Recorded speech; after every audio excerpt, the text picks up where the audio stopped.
하나님의 말씀 사도행전 18장 6절 기존 한글 성경을 먼저 읽어드리겠습니다. 그들이 대적하여 비방하거늘 바울이 옷을 털면서 이르되 너희 피가 너희 머리로 돌아갈 것이요 나는 깨끗하니라. 이후에는 이방인에게로 가리라 하고 원전 직역 성경을 읽어드리겠습니다. 그러나 그들이 스스로 대적하여 신성모독을 하나 컴마 바울이 그 옷을 털며 컴마 그들에게 말하되 컴마 너희의 피가 너희 자신의 머리 위에 임할지니 세미콜론 나는 깨끗하니라 세미콜론 지금으로부터 내가 이방인들에게로 가리라 피리어다. 자, 이렇게 원전 직역 성경과 기존 한글 성경을 읽어드렸습니다. 대조를 해서 보니까 몇 가지 정도가 오역이 있느냐 하면은 19개가 오역이 있네요. 그죠? 와, 한 구절에 굉장히 많은 오역이 있습니다. 이게 왜 이런 오역이 오느냐 하면은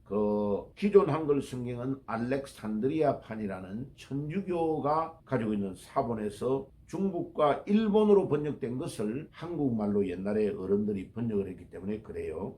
자, 그런데 원전 직역 성경은 사도 바울이 가지고 있었던 안디옥 사본인데 그 사본을 보존하기 위해서 1000년 동안 성도들이 피 흘려가면서 알프스 산맥 계곡 같은 데서 이렇게 그 성경을 보존한 겁니다. 그래서 피 흘려가며 성경을 보존한 그 성경이 우리 기독교 정통 개신교가 가지고 있는 켈빈 목사님 제네바 성경, 그 다음에 루터가 종교개혁을 할 때 번역했던 성경, 이런 성경이 다 이 안디옥 사본에서 번역이 된 겁니다. 자, 그리고 지금 우리 대한민국의 140년 개신교 역사상 이제 처음으로 성경 원전에서 사도 바울이 가지고 있었던 안디옥 교회의 원전에서 직역을 하려고 하는 겁니다. 예, 직역을 하는 것을 영어로 translate를 합니다. translate. 그런데 간접적으로 여러 개 번역된 것을 참고해 가지고 하는 것을 버전이라고 합니다. 그죠? 킹 제임스 버전은 1611년에 나왔는데 여러 개를 참고해 가지고 번역한 겁니다. 그러니까 이제 세 단계로 가 있는 거죠. 원전 사본에서 바로 직역하는 것을 translation이라고 하고 그 translation 여러 개 되어 있는 것을 참고해 가지고 하는 것을 버전이라고 합니다. 제가 지금 하려고 하는 작업은 바로 원전에서 직역하는 translation을 하려고 하는 겁니다. 그게 우리 개신교에서는 한국의 개신교 140년 역사에 아직까지 translator가 돼 가지고 나온 번역은 없습니다. 자, 그래서 원전 직역 성경을 지금 새벽마다 강해하면서 번역판을 내놓으려고 합니다. 지금 이제 43년이 걸렸습니다. 자, 여러분들 새벽마다 말씀을 나누면서 또 문자도 주시고 서로 교통하는, 기도하는 그런 관계가 됐으면 좋겠습니다. 자, 그러면 조금 상세하게 설명을 드려볼게요. 원전 직역 성경을 19개가 어디가 잘못됐는지를, 오역이 됐는지를 설명을 드릴게요. 첫 번째, 그러나 접속사가 번역이 안 됐네요. 그죠? 두 번째, 스스로. 세 번째, 신성모독 하니 라는 단어가 번역이 안 됐고 컴마가 번역이 안 됐습니다. 그 다음에 바울이 그의 옷을, 그러니까 바울의 옷을, 그의 라는 소유격이 번역이 안 됐습니다. 다섯 번째로. 그 다음에 그의 옷을 털며, 옷을 막 문지를 털었다 이 말이죠. 털었다. 다음에 컴마가 여섯 번째. 그 다음에 그들에게, 그러니까 바울이 반대하는 유대인들에게, 신성모독을 하는 유대인들에게라는 그들에게 일곱 번째, 번역이 안 된 거 번역했고, 말하되 여덟 번째, 아홉 번째는 컴마. 그 다음에 너희의 피가, 너희의 소유격에 해당되는 단어가 번역이 안 된 것이 열 번째. 그 다음에 피가 너희 자신의 머리, 자신의 너희들 머리에 이 말입니다. 자신의 11번째, 그 머리 위에라는 단어가 번역이 안 됐는데 12번째. 그 다음에 임할지니라 13번째. 그 다음에 세미콜론이 있습니다. 14번째. 나는 깨끗하니라 세미콜론. 세미콜론이 연달아서 두 개가 있어요. 원전에 그렇다 이 말입니다. 그 다음에 그 세미콜론 두 번째가 15번째. 그 다음에 지금으로부터 16번째. 내가 17번째. 이방인들 복수입니다. 한글 성경은 이방인에게로 되어 있는데 이방인들에게로 복수 18절. 그 다음에 가리라 다음에 피리어드 마침표가 있습니다. 19번째. 자, 이렇게 19개가 틀렸습니다.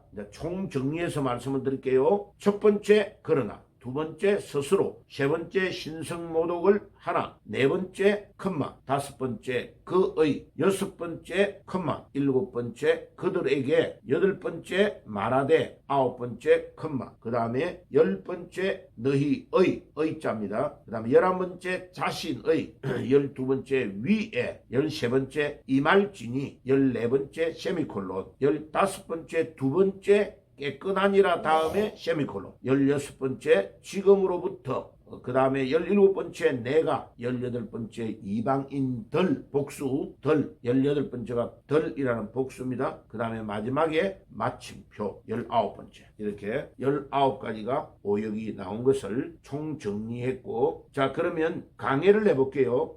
이 유대인들이 바울의 일행과 또 예수님을 죽일 때도 뭐를 가지고 딱 죽였느냐면요, 신성모독죄로 죽인 겁니다. 예수님을 이렇게 침대에 사람들이 메고 와가지고 마가복음에 보면요, 복음서에 나오죠. 예수님에게 낫게 해달라고 한 겁니다. 심지어 지붕을 뜯어가지고 달아내렸죠. 사람이 너무 많이 있으니까. 그때 예수님이 그 사람을 낫게 한 후에 너가 일어나라, 내 죄 사함을 받았느니라, 네가 일어나서 네 침대를 들고 나가라 라고 말씀할 때에 유대인들이 멀리서 보고 저 사람이 참나마도다, 죄를 사하는 권세가 하나님 외에는 없는데 자기가 하나님인가? 너무나 무엄하다. 그러면서 신성모독죄로 예수님을 막 몰고 갑니다죠. 그러니까 보세요. 예수님이 막 이적과 기사를 행하시고 천국 복음을 전할 때는 가만히 있다가 내 죄 사함을 받았다는 그 말 한마디를 가지고, 그러니까 왜 참남하다느냐. 하나님 외에는 죄를 살 수 있는 권세가 없는데 왜 저 젊은 34살 먹는 목수 아들이 저런 말을 하느냐. 이렇게 해가지고 신성모독죄로 예수님을 모함해가지고 대제사장 이런 사람들이 로마의 군병에게 넘겨줘가지고 십자가에 못 박아 죽이는 겁니다. 그러니까 마귀는 옛날에 해왔던 방법, 한번 통화했던 그 방법을 또 사도 바울에게 그렇게 신성모독죄로 몰고 가고 있는 겁니다. 이게 마귀가 하는 전략입니다. 전략. 자, 우리 기독교에서도 봐요. 조금만 잘하고 사람이 많이 모여들고 역사가 일어나면 뭐합니까? 이단으로 딱 정지하죠. 그죠? 이단으로. 그래가지고 사람들이 거기 오지 못하게 만들어 놓고 뭐합니까? 자기들이 원하는 대로 그 사람을 죽이고 법정에 끌고 가고 재판받게 만들고 이렇게 하는 겁니다. 지금도 사탄이 그렇게 몰고 가는 거죠. 그죠? 자, 그래서 이 사탄의 전략은 2000년 전이나 지금이나 동일하다. 예수님에게 한 방법을 바울에게도 똑같이 적용하고 있다는 것을 우리가 잘 봐야 됩니다. 그 다음에 바울이 자기의 옷을 털어버린다 하는 행위를 보세요. 자, 성경에 그렇게 나와 있죠. 이 성 저 성을 다니면서 복음을 전할 때에 복음을 전하고 자기들을 오라고 해서 재워주는 곳에서는 자고 대접을 받고